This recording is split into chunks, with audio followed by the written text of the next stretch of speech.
And so I believe that the situation we're in might be approached as a response to a new opportunity in which the intellectual hegemony of this division and the arrogation of some sort of monopoly to study the big important questions might filter down into a new definition of our project as anthropologists. I think that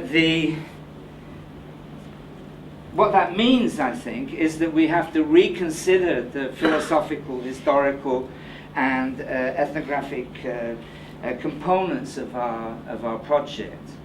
And but if, as I think is likely, the question of distribution, which is already becoming much more prominent in public discourse than it was before, can be addressed by anthropologists as well as by others, then I think that obviously we'll have to consider how and why we would go about that. So I've been writing recently various questions as to what are I've been exploring the antecedents within anthropology for studying the large questions of distribution, and to see whether these can be assimilated by an anthropology which still has as one of its principal methods of inquiry fieldwork-based ethnography. And the two people that I've been looking to will be no surprise to you. They're Marcel Mauss and Karl Polanyi. I mean, Karl Polanyi has been a major player in economic anthropology before, and I think that the contemporary circumstances make him a likely serious player again. His book, The Great Transformation, was an account of the breakdown of world civilization in what Winston Churchill called the Second 30 Years' War. That is, the period from 1914 to 1945, which contained 2 world wars, a large amount of political mayhem, and the Great Depression in between. And Polanyi,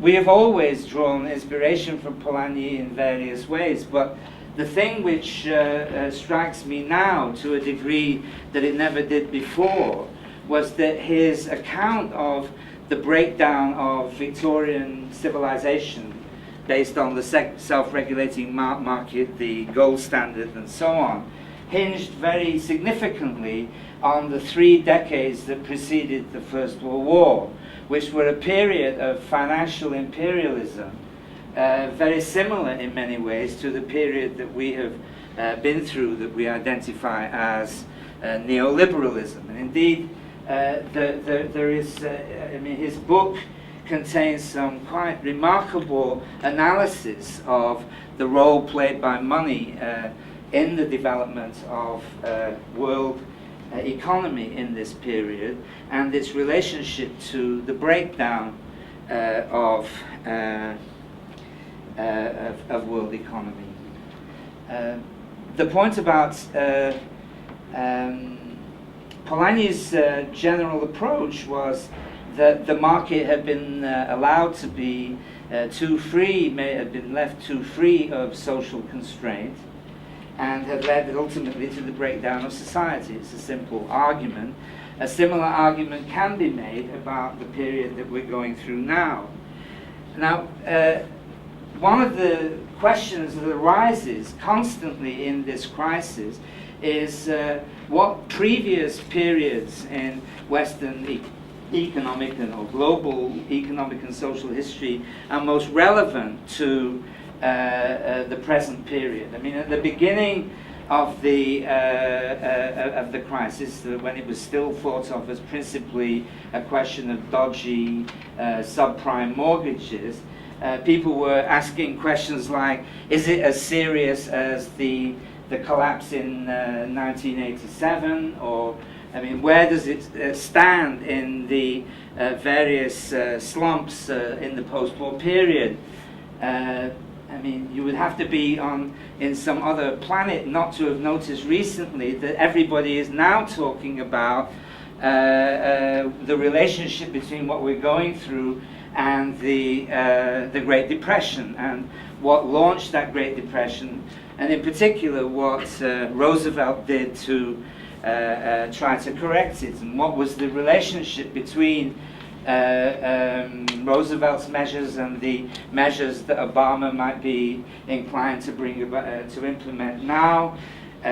People are writing articles saying, well, actually, FDR didn't solve the Great Depression. The Second World War solved the Great Depression. So these kinds of historical questions become part of ordinary journalistic discussion. And of course they affect us too. And so, you know, one of the questions that I posed is led me into an attempt to periodize the form of capitalism that developed in the 20th century, and to seek through such a periodization some more analytically focused way of locating our present moment comparatively within it. I mean, one of the really scary conclusions that I've reached is that we're not going back to 1933, we're going back to 1914. That 1914 is a more compelling point of comparison with our situation than the middle of the Great Depression itself, in that a similar period of globalization in which money and people and information flowed freely around the world ended abruptly in a crisis of 1913, and within a year the major players were, as you know, involved in a military conflict with each other. That military conflict produced probably the worst period of human history for ever, for 3 decades, at the end of which humanity got its act together and set about seriously trying to improve world society in the late 40s and after. Now, I mean, one of the questions that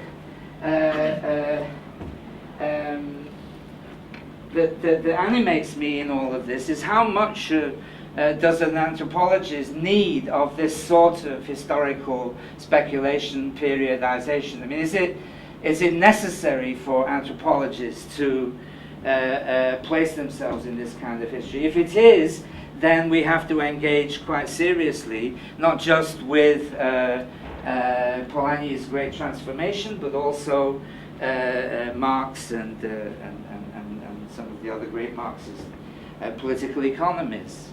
But the precedent that has seemed most hopeful to me is not so closely anchored in a historical analysis, and that's the precedent offered by Marcel Mauss.